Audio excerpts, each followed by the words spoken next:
ಈಗ ಪರಿಸ್ಥಿತಿ ತುಂಬಾನೇ ವೇಗವಾಗಿ ಬದಲಾಗ್ತಾ ಇದೆ. ಆದ್ರೆ ಸಂತೋಷದ ವಿಷಯ ಏನಂದ್ರೆ ಈ ನಿರ್ಣಾಯಕ ಕ್ಷಣದಲ್ಲಿ ಭಾರತವು ತನ್ನ ಪ್ರವೇಶವನ್ನ ಮಾಡಿದೆ ಮತ್ತು ಭಾರತವು ಯಾವೆಲ್ಲ ದೇಶಗಳನ್ನ ಸಂಪರ್ಕಿಸಿದೆ ಅವು ಭಾರತದೊಂದಿಗೆ ಮುಂದಿನ ಹಲವು ವರ್ಷಗಳವರೆಗೆ ನೆನಪಿನಲ್ಲಿ ಉಳಿಯುವಂತವು. ಇರಾನ್ಗೆ ಸಂಬಂಧಿಸಿದಂತೆ ತುಂಬಾನೇ ಮುಖ್ಯವಾದ ಅಪ್ಡೇಟ್ಗಳು ಬರ್ತಿವೆ. ಅದು ಮುಖ್ಯ ಸುದ್ದಿ ಚಾನೆಲ್ಗಳಲ್ಲೂ ಕೂಡ ಕಾಣಿಸೋದಿಲ್ಲ. ಆದ್ದರಿಂದ ವಿಡಿಯೋವನ್ನ ಕೊನೆವರೆಗೂ ನೋಡಿ. ಮೊದಲನೇದಾಗಿ ಸುದ್ದಿ ಬರ್ತಿದೆ. ಭಾರತದ ಗೃಹ ಸಚಿವಾಲಯ ಅಂದ್ರೆ ಹೋಮ್ ಮಿನಿಸ್ಟ್ರಿ ದೇಶದ ಎಲ್ಲಾ ರಾಜ್ಯಗಳು ಮತ್ತು ಕೇಂದ್ರಾಡಳಿತ ಪ್ರದೇಶಗಳಿಗೆ ಒಂದು ಪತ್ರ ಬರೆದಿದೆ ಮತ್ತು ಇಸ್ರೇಲ್ ಇರಾನ್ ಸ್ಥಿತಿಯ ಬಗ್ಗೆ ಎಚ್ಚರಿಕೆ ವಹಿಸುವಂತೆ ಹೇಳಿದೆ. ಗೃಹ ಸಚಿವಾಲಯವು ಎಲ್ಲಾ ರಾಜ್ಯಗಳಿಗೆ ಹೇಳಿದೆ, ಇಸ್ರೇಲ್ ಇರಾನ್ ಯುದ್ಧದ ಕಾರಣ ಭಾರತದಲ್ಲಿ ಕೂಡ ಹಿಂಸೆ ಆಗಬಹುದು. ಅಂತಹ ಸಂದರ್ಭದಲ್ಲಿ ಭಾರತದ ಎಲ್ಲಾ ರಾಜ್ಯಗಳಿಗೆ ಈ ನಿರ್ದೇಶನಗಳನ್ನ ನೀಡಲಾಗಿದೆ. ಅಂತಹ ಧಾರ್ಮಿಕ ನಾಯಕರು ಇರಾನ್ನ ಬೆಂಬಲದಲ್ಲಿ ಮುಕ್ತವಾಗಿ ಮಾತನಾಡುತ್ತಿದ್ದಾರೆ. ಅಂತಹ ಹೇಳಿಕೆಗಳು ಅಥವಾ ಭಾಷಣಗಳು ಜನರನ್ನ ಕೆರಳಿಸಬಹುದು, ಕೋಪ ಅಥವಾ ಹಿಂಸೆಯನ್ನು ಉತ್ತೇಜಿಸಬಹುದು. ಇವರನ್ನ ಸಮಯ ಇರುವಾಗಲೇ ಗುರುತಿಸಿ ಮತ್ತು ಅವರ ಮೇಲೆ ಕ್ರಮ ಕೈಗೊಳ್ಳಬೇಕು. ಇದರಿಂದ ಭಾರತದಲ್ಲಿ ಯಾವುದೇ ಹಿಂಸೆ ಹರಡದಿರಲಿ ಅಥವಾ ರಸ್ತೆಗಳ ಮೇಲೆ ಗಲಭೆಗಳು ಆಗದಿರಲಿ. ಭಾರತದ ವಿವಿಧ ರಾಜ್ಯಗಳಲ್ಲಿ ಅಮೆರಿಕ ಮತ್ತು ಇಸ್ರೇಲ್ನ ಕಾನ್ಸುಲೇಟ್ಗಳು ಇವೆ. ರಾಜ್ಯಗಳಿಗೆ ಅವರ ಭದ್ರತೆಯನ್ನು ಹೆಚ್ಚಿಸುವಂತೆ ಹೇಳಲಾಗಿದೆ. ಕಳೆದ ದಿನ ನಾವು ನೋಡಿದ್ದೀವಿ, ಪಾಕಿಸ್ತಾನದಲ್ಲಿ ಜನರು ರಸ್ತೆಗಳ ಮೇಲೆ ಬಂದರು ಮತ್ತು ಇರಾನ್ನ ಬೆಂಬಲದಲ್ಲಿ ಬಂದು ಅಮೆರಿಕದ ರಾಯಭಾರಿ ಕಚೇರಿ ಮತ್ತು ಕಾನ್ಸುಲೇಟ್ ಮೇಲೆ ದಾಳಿ ಮಾಡ್ತಿದ್ರು. ಆದ್ರೂ ಪ್ರತಿಭಟನೆ ಮಾಡುವುದು ಅಥವಾ ರಸ್ತೆಗಳ ಮೇಲೆ ಬಂದು ಮನವಿ ಮಾಡುವ ಅನುಮತಿಯನ್ನ ಮೋದಿ ಸರ್ಕಾರ ಇನ್ನೂ ನೀಡುತ್ತಿದೆ. ಆದ್ರೆ ಆ ಪ್ರತಿಭಟನೆಯನ್ನ ಹೈಜಾಕ್ ಮಾಡಿ ಹಿಂಸೆ ಆಗದೆ ಇರಲಿ ಹಾಗೂ ಗಲಭೆಗಳು ಆಗದೆ ಇರಲಿ ಎಂದು ಭಾರತ ಸರ್ಕಾರ ಮುಂಚಿತವಾಗಿ ಎಚ್ಚರಿಕೆಗಳನ್ನ ತೆಗೆದುಕೊಳ್ತಾ ಇದೆ. ಇದರೊಂದಿಗೆ ಸುದ್ದಿ ಬರ್ತಿದೆ, ಕಳೆದ ದಿನ ತಡರಾತ್ರಿ ಭಾರತದ ಪ್ರಧಾನಿ ನರೇಂದ್ರ ಮೋದಿ ಅವರು ಮೊದಲು ಯುನೈಟೆಡ್ ಅರಬ್ ಎಮಿರೇಟ್ಸ್ ನ ಅಧ್ಯಕ್ಷ Sheikh Mohammed bin Zayed Al Nahyan ಗೆ ಕರೆ ಮಾಡಿ ಅವರೊಂದಿಗೆ ದೂರವಾಣಿ ಸಂಭಾಷಣೆ ಮಾಡಿದ್ದಾರೆ. ನಂತರ ಇಸ್ರೇಲ್ನ ಪ್ರಧಾನಿ ಬೆಂಜಮಿನ್ ನೇತನ್ಯಾಹುಗೂ ಕರೆ ಮಾಡಿ ಈ ಸಂಪೂರ್ಣ ಬೆಳವಣಿಗೆಯ ಬಗ್ಗೆ ಚರ್ಚಿಸಿದ್ದಾರೆ ಮತ್ತು ವಿಶೇಷವಾಗಿ ಇಬ್ಬರು ನಾಯಕರೊಂದಿಗೆ ದೂರವಾಣಿ ಸಂಭಾಷಣೆಯ ಜಂಟಿ ಹೇಳಿಕೆ ಬಂದಿದೆ. ಅದರಲ್ಲಿ ಸ್ಪಷ್ಟವಾಗಿ ಬರೆಯಲಾಗಿದೆ, ಯುಎಇ ಮೇಲೆ ಆದ ದಾಳಿಯಲ್ಲಿ ಜನರ ಪ್ರಾಣ ಹೋಗಿದ್ದಕ್ಕೆ ಭಾರತ ತೀವ್ರ ವಿರೋಧ ವ್ಯಕ್ತಪಡಿಸ್ತಾ ಇದೆ ಮತ್ತು ಈ ಕಷ್ಟದ ಸಮಯದಲ್ಲಿ ನಾವು ಯುಎಇಯೊಂದಿಗೆ ನಿಲ್ತೀವಿ. ಭಾರತವು ತನ್ನ ಜಂಟಿ ಹೇಳಿಕೆಯಲ್ಲಿ ಇರಾನ್ನ ಹೆಸರನ್ನ ಉಲ್ಲೇಖಿಸಿಲ್ಲ. ಆದರೆ ಯುಎಇ ಹೇಳಿಕೆಯಲ್ಲಿ ಯುಎಇ ಸರ್ಕಾರವು ಹೇಳಿದೆ, ಇರಾನ್ ದಾಳಿಗಳ ವಿರುದ್ಧ ಭಾರತವು ಯುಎಇಯನ್ನ ಬೆಂಬಲಿಸಿದೆ ಮತ್ತು ಬೆಂಬಲ ನೀಡಿದೆ. ಅಲ್ಲದೆ ಇಸ್ರೇಲ್ನ ಪ್ರಧಾನಿ ಬೆಂಜಮಿನ್ ನೇತನ್ಯಾಹು ಜೊತೆಗಿನ ಜಂಟಿ ಹೇಳಿಕೆಯಲ್ಲಿ ಭಾರತವು ಲೆಕ್ಕಾಚಾರದ ಮತ್ತು ರಾಜತಾಂತ್ರಿಕ ಭಾಷೆಯನ್ನ ಬಳಸಿದೆ. ಯುಎಇಗೆ ನೀಡಿದಷ್ಟು ಮುಕ್ತವಾಗಿ ಇಸ್ರೇಲ್ಗೆ ಬೆಂಬಲ ನೀಡಿಲ್ಲ. ಆದರೆ ಅಂತಹ ಕಷ್ಟದ ಸಮಯದಲ್ಲಿ ಪ್ರಧಾನಿ ಮೋದಿ ಮತ್ತು ಬೆಂಜಮಿನ್ ನೇತನ್ಯಾಹು ನಡುವೆ ನೇರವಾಗಿ ದೂರವಾಣಿ ಸಂಭಾಷಣೆಯ ಸಂಪರ್ಕಗಳು ತೆರೆದಿರುವುದು ಸ್ಪಷ್ಟವಾಗಿ ತೋರಿಸ್ತಾ ಇದೆ. ಇಸ್ರೇಲ್ ಈ ಕಾರ್ಯಾಚರಣೆಯ ಬಗ್ಗೆ ಭಾರತವನ್ನು ಸಹ ಲೂಪ್ ನಲ್ಲಿ ಇಟ್ಟಿದೆ ಮತ್ತು ಇದೀಗ ಭಾರತವು ಇದನ್ನ ಘೋಷಿಸುವಲ್ಲಿ ಸೌಕರ್ಯವಾಗಿದೆ ಅಂತ, ನಾವು ಇಸ್ರೇಲ್ ನೊಂದಿಗೆ ಸಂಪರ್ಕದಲ್ಲಿದ್ದೇವೆ ಅಂತ. ಮುಂದಿನ 24 ಗಂಟೆಗಳಲ್ಲಿ ಪ್ರಧಾನಿ ಮೋದಿ ಮಧ್ಯಪ್ರಾಚ್ಯದ ಇನ್ನೂ ಹಲವು ದೇಶಗಳ ನಾಯಕರೊಂದಿಗೆ ದೂರವಾಣಿ ಸಂಭಾಷಣೆ ಮಾಡಬಹುದು. ಆದ್ರೆ ಒಂದು ವಿಷಯವನ್ನ ಗಮನಿಸುವುದು ಸಹ ಇದೆ, ಇರಾನ್ ಮಧ್ಯಪ್ರಾಚ್ಯದ 10 ರಿಂದ 12 ಅರಬ್ ದೇಶಗಳ ಮೇಲೆ ಮಿಸೈಲ್ ದಾಳಿಗಳನ್ನ ಮಾಡಿದೆ. ಆದ್ರೆ ಇವುಗಳಲ್ಲಿ ಮೊದಲು ಭಾರತವು ಕರೆ ಮಾಡಿದ್ದು ಯುಎಇಗೆ ಮತ್ತು ಯುಎಇಗೆ ಪೂರ್ಣ ಬೆಂಬಲ ನೀಡಿದೆ. ಅದು ತೋರಿಸುತ್ತೆ ಮಧ್ಯಪ್ರಾಚ್ಯದ ಅರಬ್ ದೇಶಗಳಲ್ಲಿ ಯುಎಇ ಭಾರತಕ್ಕೆ ಅತ್ಯಂತ ಮುಖ್ಯವಾದದ್ದು. ಈಗ ಇದೆಲ್ಲವೂ ಯಾಕೆ ಅಷ್ಟು ಮುಖ್ಯವೆಂದರೆ ಇಸ್ರೇಲ್ ಮತ್ತು ಅಮೆರಿಕವು ಇರಾನ್ ಮೇಲೆ ಮಾಡಿದ ಸ್ಟ್ರೈಕ್ಗಳು, ಆಯತುಲ್ಲಾ ಖಮೇನಿಯ ಮರಣದ ಮೇಲೆ ಭಾರತ ಸರ್ಕಾರ ಇನ್ನೂ ಮೌನವಾಗಿ ಕುಳಿತಿದೆ ಅಥವಾ ಭಾರತದ ವಿದೇಶಾಂಗ ಸಚಿವಾಲಯವು ಇನ್ನೂ ಯಾವುದೇ ಅಧಿಕೃತ ಹೇಳಿಕೆ ನೀಡಿಲ್ಲ. ಇನ್ನೊಂದು ವಿಷಯವನ್ನ ಗಮನಿಸುವುದು ಸಹ ಇದೆ.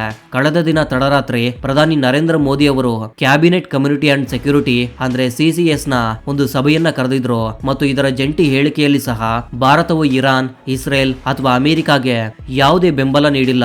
ಭಾರತದ ಡಯೋಸ್ಪೋರಾ ಮಧ್ಯಪ್ರಾಚ್ಯ ವಿವಿಧ ದೇಶಗಳಲ್ಲಿ ಇದ್ದು ಅವರ ಸುರಕ್ಷತೆ ಮತ್ತು ಭದ್ರತೆಯನ್ನ ಖಚಿತಪಡಿಸುವ ವಿಷಯವನ್ನ ಪುನರಾವರ್ತಿಸ್ತಾ ಇದೆ ಮತ್ತು ಶೀಘ್ರವಾಗಿ ಸಂವಾದ ಮತ್ತು ರಾಜತಾಂತ್ರಿಕ ಮಾರ್ಗದ ಮೇಲೆ ಬರುವ ಮಹತ್ವವನ್ನ ಹೇಳಿದೆ. ಹೇಳುವುದರ ಅರ್ಥವೇನೆಂದ್ರೆ ಈ ಸಂಪೂರ್ಣ ಬೆಳವಣಿಗೆಯ ಒಳಗೆ ಭಾರತ ಸರ್ಕಾರ ಸ್ವಲ್ಪ ಇಸ್ರೇಲ್ ಕಡೆಗೆ ಒಲವು ತೋರ್ತಾ ಇದೆ.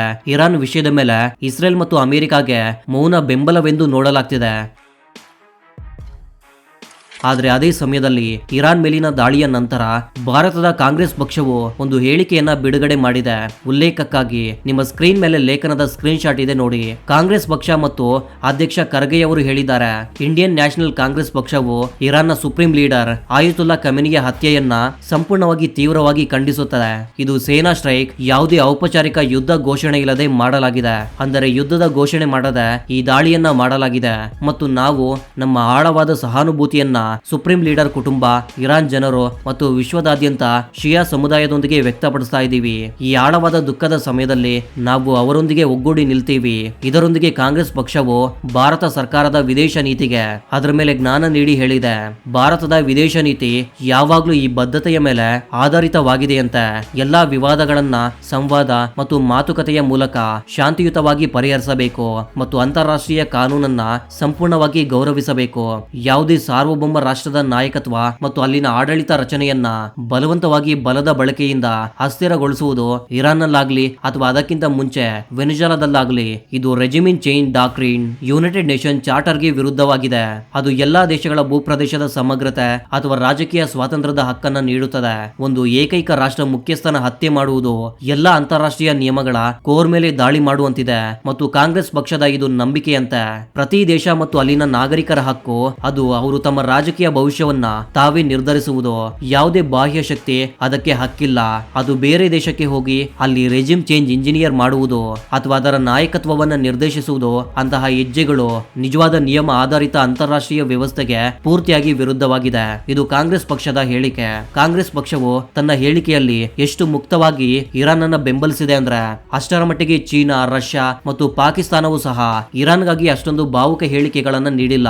ಭಾರತದಲ್ಲಿ ಇರಾನ್ನ ರಾಯಭಾರ ಕಚೇರಿ ಮತ್ತು ಇರಾನಿನ ರಾಯಭಾರಿಯು ಕಾಂಗ್ರೆಸ್ ಪಕ್ಷದ ಹೇಳಿಕೆಯಿಂದ ತುಂಬಾನೇ ಸಂತೋಷಗೊಂಡಿದ್ದಾರೆ. ಅವರು ಕಾಂಗ್ರೆಸ್ ಪಕ್ಷದ ಹೇಳಿಕೆಯನ್ನ ರೀಟ್ವೀಟ್ ಮಾಡಿದ್ದಾರೆ.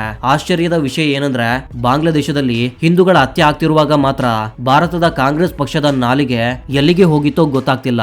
ಆ ಸಮಯದಲ್ಲಿ ಇವರು ಮೌನವಾಗಿ ಯಾಕೆ ಇದ್ರು? ಅದರ ಮೇಲೆ ಇವರ ಯಾವುದೇ ಹೇಳಿಕೆ ಬರಲಿಲ್ಲ. ಮತ್ತು ಇರಾನ್ ವಿಷಯದಲ್ಲಿ ಆಯುತುಲ್ಲಾ ಖಮೇನಿ ಮೇಲೆ ಕಾಂಗ್ರೆಸ್ ಪಕ್ಷದ ಹೇಳಿಕೆಯ ಮೇಲೆ ಮತ್ತು ಇನ್ನೂ ಆಶ್ಚರ್ಯವೇನೆಂದ್ರೆ ಇದೇ ಆಯುತುಲ್ಲಾ ಖಮೇನಿ ಕೆಲವು ತಿಂಗಳ ಹಿಂದೆ ಕಾಶ್ಮೀರ ವಿಷಯದಲ್ಲಿ ಭಾರತವನ್ನ ಗುರಿಯಾಗಿಸಿದ್ರು ಮತ್ತು ಇಸ್ರೇಲ್ನೊಂದಿಗೆ ಭಾರತವನ್ನ ಸಂಪರ್ಕಿಸಿ ಹೇಳಿದ್ರು, ಇಸ್ರೇಲ್ ಗಾಜಾದ ಮುಸ್ಲಿಮರೊಂದಿಗೆ ಹೇಗೆ ವರ್ತಿಸುತ್ತೋ ಅದೇ ರೀತಿ ಭಾರತವು ಕಾಶ್ಮೀರದ ಮುಸ್ಲಿಮರೊಂದಿಗೆ ವರ್ತಿಸುತ್ತೆ ಅಂತ. ಇದು ಅವರ ಹೇಳಿಕೆಯಾಗಿತ್ತು. ಆದ್ದರಿಂದ ಧರ್ಮದ ಕೋಣವನ್ನ ಬದಿಗಿಟ್ಟು ಭಾರತ ಸರ್ಕಾರ ಸಂಪೂರ್ಣವಾಗಿ ಸರಿಯಾದ ದಿಕ್ಕಿನಲ್ಲಿ ಮುಂದುವರಿತು. ಈ ಮಧ್ಯಪ್ರಾಚ್ಯದ ಎಲ್ಲಾ ದೇಶಗಳು ಅವರು ಪರಸ್ಪರ ದಾಳಿ ಮಾಡಿಕೊಳ್ಳಲಿ ಮತ್ತು ಈ ಸಮಯದಲ್ಲಿ ಭಾರತ ಸರ್ಕಾರವು ಕೇವಲ ಮೌನವಾಗಿ ಕುಳಿತು ತಮಾಷೆ ನೋಡಬೇಕು. ಹಲವರಿಗೆ ಭಾರತ ಇರಾನ್ನೊಂದಿಗೆ ಸೇರದಿರುವುದು ತೋರುತ್ತೆ, ಆದರೆ ಇರಾನ್ ನಮಗೆ ಚಬಹಾರ್ ಬಂದರಿನ ಪ್ರವೇಶವನ್ನ ನೀಡುತ್ತೆ. ಅಲ್ಲಿಂದ ನಾವು ಅಫ್ಘಾನಿಸ್ತಾನ ಮತ್ತು ಮಧ್ಯಪ್ರಾಚ್ಯಕ್ಕೆ ಹೋಗ್ತಾ ಇದ್ವಿ. ಯಾರೇ ಇಂದು ನಿರಪೇಕ್ಷರಾಗಿರಲು ಬಯಸ್ತಾರೋ ಅವರು ಯಾವಾಗ್ಲೂ ನೆನಪಿನಲ್ಲಿಡಬೇಕು, ಇರಾನ್ ಹಲವು ಬಾರಿ ಭಾರತದ ವಿರುದ್ಧ ಹೋಗಿದೆ. ಭಾರತ ಮತ್ತು ಪಾಕಿಸ್ತಾನ ಇದುವರೆಗೆ ಎಷ್ಟು ಬಾರಿ ಯುದ್ಧಕ್ಕೆ ಹೋದ್ರು ಪ್ರತಿ ಬಾರಿ ಇರಾನ್ ಯಾವಾಗ್ಲೂ ಪಾಕಿಸ್ತಾನಕ್ಕೆ ಹಲವು ಶಸ್ತ್ರಗಳು ಮತ್ತು ರಕ್ಷಣಾ ಸಾಧನಗಳು ಮತ್ತು ಮದ್ದುಗುಂಡುಗಳನ್ನ ಸರಬರಾಜು ಮಾಡಿದೆ. ಇದರ ಹೊರತಾಗಿ ಕಾಶ್ಮೀರದ ವಿಷಯದ ಮೇಲೂ ಸಹ ಇರಾನ್ ಹಲವು ಬಾರಿ ಪಾಕಿಸ್ತಾನದ ಹೌದು ಹೇಳಿಕೆಗೆ ಹೌದು ಎಂದು ಹೇಳಿದೆ ಮತ್ತು ಯುನೈಟೆಡ್ ನೇಷನ್ ನಲ್ಲಿ ಭಾರತಕ್ಕೆ ಮೋಸ ಮಾಡಿದೆ. ಭಾರತವು ಜಮ್ಮು ಕಾಶ್ಮೀರದಿಂದ ಆರ್ಟಿಕಲ್ 370 ಮತ್ತು 35A ಅನ್ನು ತೆಗೆದುಹಾಕಿದ ನಂತರ ನಮ್ಮ ನಾಗರಿಕತ್ವ ತಿದ್ದುಪಡಿ ಕಾಯ್ದೆ ಬಂದದ್ದು ಇರಾನ್ ಎರಡೂ ಸಮಯದಲ್ಲಿ ಅದರ ಮೇಲೆ ಕಾಮೆಂಟ್ ಮಾಡಿತ್ತು ಮತ್ತು ಹೇಳಿದ್ರು ಭಾರತದಲ್ಲಿ ಮೋದಿ ಸರ್ಕಾರ ಮುಸ್ಲಿಂ ಸಮುದಾಯದ ಜನರನ್ನ ಗುರಿಯಾಗಿಸ್ತಾ ಇದೆ. 2020ರಲ್ಲಿ ದೇಶದ ರಾಜಧಾನಿ ದೆಹಲಿಯಲ್ಲಿ ಗಲಭೆಗಳು ಆದಾಗ ಅದರ ಬಗ್ಗೆ ಇರಾನ್ನ ಸುಪ್ರೀಂ ಲೀಡರ್ ಆಯತುಲ್ಲಾ ಖಮೇನಿ ಭಾರತದ ಹಿಂದೂಗಳ ಮೇಲೆ ಅತ್ಯಂತ ಗಂಭೀರ ಆರೋಪಗಳನ್ನು ಹೊರಿಸಿದ್ರು ಮತ್ತು ಹೇಳಿದ್ರು ಭಾರತದ ಮುಸ್ಲಿಮರನ್ನ ಇಲ್ಲಿ ನರಸಂಹಾರ ಮಾಡಲಾಗ್ತಿದೆ ಮತ್ತು ಇದರಿಂದ ಸಂಪೂರ್ಣ ವಿಶ್ವದ ಮುಸ್ಲಿಮರ ಹೃದಯ ದುಃಖಿಸ್ತಾ ಇದೆ. ಮತ್ತು ಆ ಸಮಯದಲ್ಲಿ ಇರಾನ್ನ ಸುಪ್ರೀಂ ಲೀಡರ್ ಭಾರತಕ್ಕೆ ನೇರವಾದ ಧಮಕಿ ಕೂಡ ಹೇಳಿದ್ರು, ಭಾರತ ಸರ್ಕಾರ ಮುಸ್ಲಿಮರ ನರಸಂಹಾರ ನಿಲ್ಲಿಸದೇ ಇದ್ರೆ ಮುಸ್ಲಿಂ ದೇಶಗಳು ಭಾರತವನ್ನ ತಮ್ಮಿಂದ ದೂರ ಮಾಡುತ್ತೆ, ಭಾರತವನ್ನ ಬಹಿಷ್ಕರಿಸುತ್ತವೆ. ಈ ಟ್ವೀಟ್ ಅವರು ಮಾಡಿದ್ದರು ಇಂಡಿಯನ್ ಮುಸ್ಲಿಮ್ಸ್ ಇನ್ ಡೇಂಜರ್. ಈ ಹ್ಯಾಶ್ಟ್ಯಾಗ್ ಬಳಸಿ, ಅಂದರೆ ಭಾರತದ ಮುಸ್ಲಿಮರು ಅಪಾಯದಲ್ಲಿದ್ದಾರೆ ಮತ್ತು ಇಂದು ನಾವು ನೋಡಬಹುದು ಭಾರತದ ಮುಸ್ಲಿಮರು ಎಷ್ಟು ಅಪಾಯದಲ್ಲಿ ಇದ್ದಾರೆ ಅಂತ. ಇರಾನ್ನ ಸುಪ್ರೀಂ ಲೀಡರ್ ಮರಣದ ನಂತರ ರಸ್ತೆಗಳ ಮೇಲೆ ಬಂದು ಮುಕ್ತವಾಗಿ ಪ್ರದರ್ಶನ ಮಾಡ್ತಿದ್ದಾರೆ ಮತ್ತು ಭಾರತ ಸರ್ಕಾರ ಮೌನವಾಗಿ ಅವರನ್ನ ಮಾಡಲು ಬಿಡ್ತಾ ಇದೆ. ನಿಜವಾಗಿ ಭಾರತದ ಮುಸ್ಲಿಮರು ಅಪಾಯದಲ್ಲಿದ್ದಾರೆ ಅಂತ ಅನ್ಸುತ್ತಾ? ಇಷ್ಟು ಜನರು, ಸಾವಿರಾರು ಲಕ್ಷಾಂತರ ಜನರು ರಸ್ತೆಗಳ ಮೇಲೆ ಬಂದು ಇಷ್ಟು ಪ್ರತಿಭಟನೆ ಮಾಡೋದಕ್ಕೆ ಸಾಧ್ಯವಾಗುತ್ತಾ? ಪ್ರದರ್ಶನ ಮಾಡೋದಕ್ಕೆ ಸಾಧ್ಯವಾಗುತ್ತಾ?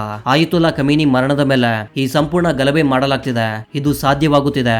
ಅವರು ಎಷ್ಟು ಅಪಾಯದಲ್ಲಿದ್ದಾರೆ. ಇರಾನ್ನ ಸುಪ್ರೀಂ ಲೀಡರ್ಗೆ ಭಾರತದ ಮುಸ್ಲಿಮರು ಕಾಣ್ತಾ ಇದ್ರು, ಆದ್ರೆ ಚೀನಾದಲ್ಲಿ ಮುಸ್ಲಿಮರ ಮೇಲೆ ಯಾವ ಅತ್ಯಾಚಾರಿಗಳು ಆಗುತ್ತವೆ ಅದು ಕಾಣಿಸ್ತಾ ಇರ್ಲಿಲ್ಲ. ಮತ್ತು ಇಲ್ಲಿಯೇ ಡಬಲ್ ಸ್ಟ್ಯಾಂಡರ್ಡ್ ಗಳು ಬರುತ್ತೆ. ಅಲ್ಲಿ ಚೀನಾ ಮಸೀದಿಗಳ ಗುಂಬಜ ಮತ್ತು ಮಿನಾರ್ಗಳನ್ನ ಕಿತ್ತು ಸಾರ್ವಜನಿಕ ಶೌಚಾಲಯಗಳನ್ನ ಮಾಡ್ತಾ ಇತ್ತು, ಆದ್ರೆ ಅಲ್ಲಿ ಆಯತುಲ್ಲಾ ಖಮೇನಿಯ ಪ್ರಧಾನಿಯ ಬಾಯಿ ಮುಚ್ಕೊಳ್ತಾ ಇದ್ರು. ಭಾರತದಲ್ಲಿ ನಮ್ಮ ಅಲ್ಪಸಂಖ್ಯಾತರು ಹಲವು ತಿಂಗಳುಗಳ ಕಾಲ ರಸ್ತೆಗಳನ್ನ ಬ್ಲಾಕ್ ಮಾಡಿ ಕೂತ್ಕೊಳ್ತಾ ಇದ್ರು. ಹಿಂದೂಗಳ ಹಬ್ಬಗಳಲ್ಲಿ ಯಾತ್ರೆಗಳು ಹೊರಟಾಗ ಕಲ್ಲುಗಳನ್ನು ಎಸಿತಾರೆ. ಮತ್ತು ಇಲ್ಲಿ ಮುಕ್ತ ಸ್ವಾತಂತ್ರ್ಯದೊಂದಿಗೆ ಮುಸ್ಲಿಂ ಜನಸಂಖ್ಯೆ ಎಷ್ಟು ವೇಗವಾಗಿ ಹೆಚ್ಚುತ್ತಿದೆ ಅಷ್ಟು ಮುಸ್ಲಿಂ ದೇಶಗಳಲ್ಲೂ ಕೂಡ ಹೆಚ್ಚಾಗ್ತಾ ಇಲ್ಲ ಅನ್ಸುತ್ತೆ. ಆದ್ರೆ ಇದೆಲ್ಲದರ ಹೊರತಾಗಿ ಭಾರತದ ಮುಸ್ಲಿಮರ ಸ್ಥಿತಿಯನ್ನ ಗಾಜಾ ಅಥವಾ ರೋಹಿಂಗ್ಯಾ ಜೊತೆಗೆ ಹೋಲಿಸಲಾಗುತ್ತಿದೆ. ಇದರ ಅರ್ಥವೇನೆಂದ್ರೆ ಇರಾನ್ ಯಾವಾಗಲೂ ಭಾರತದ ಆಂತರಿಕ ವಿಷಯಗಳಲ್ಲಿ ಕಾಮೆಂಟ್ ಮಾಡ್ತಲೇ ಬಂದಿದೆ, ಕೆಲವಂತಹ ಪ್ರತಿಕ್ರಿಯೆಗಳನ್ನು ನೀಡಿದೆ. ಅದು ಭಾರತವನ್ನ ಸಂಪೂರ್ಣ ವಿಶ್ವದಲ್ಲಿ ಕೆಟ್ಟ ದೃಷ್ಟಿಯಲ್ಲಿ ಇಡುತ್ತೆ. ಮತ್ತು ಇಲ್ಲಿ ಭಾರತ ಸರ್ಕಾರ ಕೇವಲ ಮೌನವಾಗಿ ಇದೆ ಅಷ್ಟೇ. ಮತ್ತು ನಾವು ಇಸ್ರೇಲ್ ಅಥವಾ ಅಮೆರಿಕದ ದಾಳಿಗಳನ್ನ ವಿರೋಧಿಸಿಲ್ಲ ಮತ್ತು ಬೆಂಬಲಿಸಿಲ್ಲ ಕೂಡ. ಇದ್ರ ಬಗ್ಗೆ ನೀವು ಯೋಚನೆ ಮಾಡಬೇಕು. ಇದ್ರ ಬಗ್ಗೆ ನಿಮ್ಗೆ ಏನನ್ಸುತ್ತೆ? ಇರಾನ್ ಮತ್ತು ಇಸ್ರೇಲ್ ವಿಷಯವನ್ನ ಭಾರತ ಸರ್ಕಾರ ಹೇಗೆ ನಿರ್ವಹಿಸ್ತಾ ಇದೆ? ಇದು ಸಂಪೂರ್ಣವಾಗಿ ಸರಿಯಾದ ವಿಧಾನವೇ?